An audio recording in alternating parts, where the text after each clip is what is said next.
Shalom saudara dalam Tuhan. Saudara, Irene Handono pernah buat satu klaim kosong mengatakan bahwa Yesus diangkat menjadi Tuhan, dan hal ini pun ditanggapin serius oleh Bapak Pendeta Ezra Soro dengan jawaban yang ilmiah dan alkitabiah. Nah, saudara dalam Tuhan, mari kita melihat videonya terlebih dahulu dan pastikan tekan tombol like dan juga share video ini supaya menjadi berkat bagi banyak orang.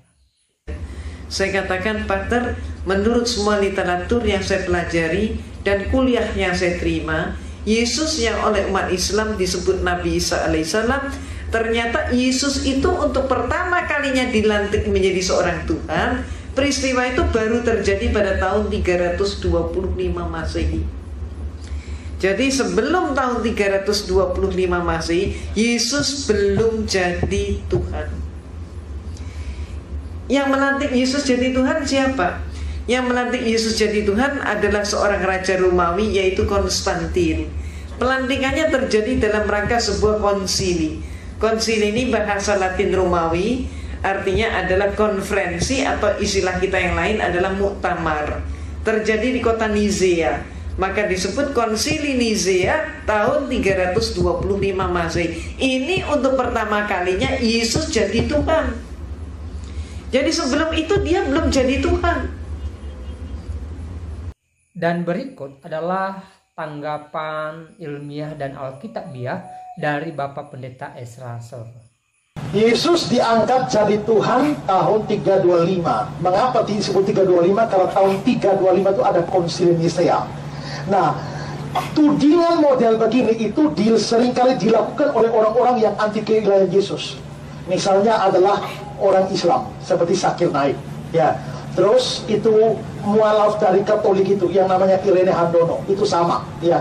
Terus Saksi Yehova, terus Unitarian, semua pakai argumentasi Yesus baru diangkat jadi Tuhan itu tahun 325 pada konsili Nisea. Nah, ini kan gampang sekali dibantah. Gampang sekali dibantah bagaimana? Kalau ada data bahwa Yesus itu sudah Tuhan sebelum 325, gugur sudah argumentasi mereka. Sekarang tunjukkan Lukas pasal 2.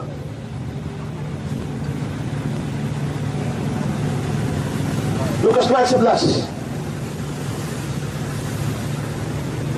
Hari ini telah lahir bagimu juru selamat, yaitu Kristus Tuhan di kota Daud. Kapan ini Injil Lukas ditulis? Yesus waktu lahir abad pertama saja sudah disebut Kristus Tuhan di kota Daud. Bagaimana baru tahun 325? Mau lebih tua dari ini? 750 tahun sebelum dia dilahirkan pun dia sudah disebut sebagai Allah. Tunjukkan Yesaya 9 ayat 5. Yesaya pasal yang ke-9 ayat yang ke-5. Sebab seorang anak telah lahir untuk kita. Ini membuat tentang Yesus. Seorang putra diberikan bagi kita, lambang pemerintahan ada di atas bahunya, namanya disebutkan orang penasihat ajaib, Allah yang perkasa. Yesus itu sudah disebut Allah yang perkasa. Di mana? Oleh Yesaya. Ini nubuatan. Yesaya hidup kapan? Yesaya hidup 750 tahun sebelum Yesus lahir. Berarti 750 tahun sebelum Yesus lahir, dia yang akan lahir sudah disebut Allah yang perkasa. Bagaimana tahun 325? Lagi pula kalau mau bicara dari sisi sejarah gereja, maka sebenarnya kepercayaan kepada Yesus sebagai Tuhan, sebagai Allah, bahkan kepercayaan pada Allah Tritunggal itu sudah muncul mulai dari tahun 100, tahun 200, 300, dan itu baru berakhir. Itu terlalu banyak data saya waktu saya debat dengan orang Saksi Yehova, ya. Itu saya menulis sebuah buku khusus, apakah doktrin Tritunggal produk konsili Nisea, dan di situ saya paparkan detail sejarah mulai dari bapak gereja abad-abad yang paling awal, kutipan lengkap semua kepercayaan mereka, dan terlihat bahwa dari bapak-bapak gereja dari paling awal, Origenes, Irenaeus, Tripod dengan dialog lawan Tripod dan sebagainya, Athanasius, semuanya itu percaya Yesus Tuhan Allah dan percaya Allah Tritunggal. Bagaimana bisa dikatakan baru muncul tahun 325? Lalu terus apa yang terjadi tahun 325? Pada tahun 325 itu ada konsili Nisea. Apa yang memicunya? Begini, ada satu orang yang namanya Arius. Arius ini percaya bahwa Yesus itu bukan Tuhan, bukan Allah, tapi Arius itu percaya bahwa Yesus itu adalah ciptaan pertama dari Allah. Jadi Allah mencipta Yesus dulu, habis itu baru mencipta yang lain. Nah, lalu Arius punya banyak pengikut, tapi doktrinnya Arius ditentang oleh seorang yang namanya Athanasius. Lalu akhirnya yang memihak Athanasius juga banyak. Terjadilah suatu perdebatan yang difasilitasi oleh Konstantin di dalam konsili itu di Nisea. Lalu akhirnya saudara, di dalam perdebatan yang memakan waktu panjang, akhirnya diputuskan bahwa ajaran Athanasius yang percaya bahwa Yesus itu adalah Tuhan dan Allah dan doktrin Tritunggal, itu sebenarnya adalah ajaran gereja yang sudah hidup dari zaman rasul-rasul dan bapak-bapak gereja dari awal. Akhirnya konsili Nisea meresmikan doktrin Kristus dan doktrin Tritunggal menjadi doktrin dasar Kristen.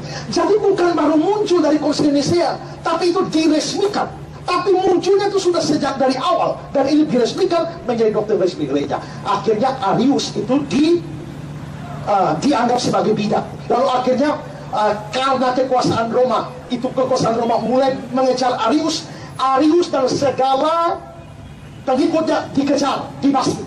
Nah, Arius ini lari dan pengikut-pengikutnya sampai ke Jazirah Arab. Dan karenanya ada banyak orang Kristen versi Arius yang lari sampai ke Jazirah Arab, dan salah satunya adalah Siti Khadijah yang adalah istri pertama dari Muhammad, nabinya orang Islam. Karena itu Muhammad menerima informasi tentang Yesus Kristus dari Khadijah yang adalah Kristen Arius, bidat yang sesat yang tidak percaya Yesus adalah Allah. Lalu akhirnya dia menghilang. Aliran Arius ini hilang, muncul pada abad pertengahan dalam satu aliran yang namanya Kristadelfian. Muncul aliran Kristadelfian, tapi akhirnya hilang lagi. Lalu muncul pada zaman modern ini dalam bentuk saksi-saksi Yehova. Karena itu Arius itu dari tahun 325 itu adalah nenek moyang saksi Yehova sekarang ini. Ya. Karena itu saksi Yehova sekarang mereka tidak percaya Allah Tritunggal. Mereka percaya Allah Tritunggal itu adalah doktrin kafir. Selanjutnya mereka tidak percaya Yesus adalah Tuhan dan Allah sesungguhnya. Bagi orang saksi Yehova, Yesus itulah ciptaan pertama dari Allah, ya, ciptaan pertama dari Allah, persis seperti doktrin dari kakek moyang mereka, yaitu Arius. Jadi adalah omong kosong dari Zakir Naik maupun juga Irene Handono dan juga orang saksi Yehova Unitarian bahwa Yesus baru dijadikan Tuhan tahun 325. Menurut saya itu buta sejarah. Sayang sekali saya tidak jadi debat sama Zakir Naik karena tidak jadi datang di Indonesia. Seandainya datang, saya yakin habisi dia. Ya. Baik, saudara Tuhan, untuk videonya kita sudah simak apa yang disampaikan oleh Bapak Pendeta Ezra Soru sebagai jawaban dari klaim kosong Irene Handono di video tadi. Ya, Bapak Pendeta Ezra Soru menjelaskan keilahian daripada Yesus, ya, dan dari apa yang disampaikan boleh kita tarik kesimpulan bahwa Yesus adalah Tuhan bukan karena diangkat menjadi Tuhan, tetapi karena memang dia adalah Tuhan itu sendiri. Dan itu tertulis dalam Alkitab. Bahkan malaikat Tuhan sebelum Yesus lahir mengkumandangkan bahwa Yesus adalah Tuhan. Bahkan Nabi Yesaya juga menubuatkan Yesus sebagai Tuhan.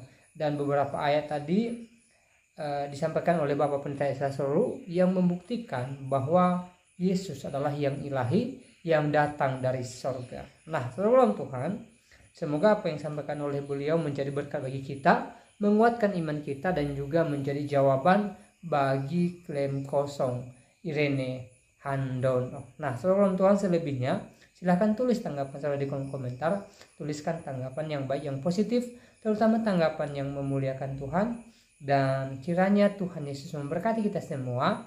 Shalom.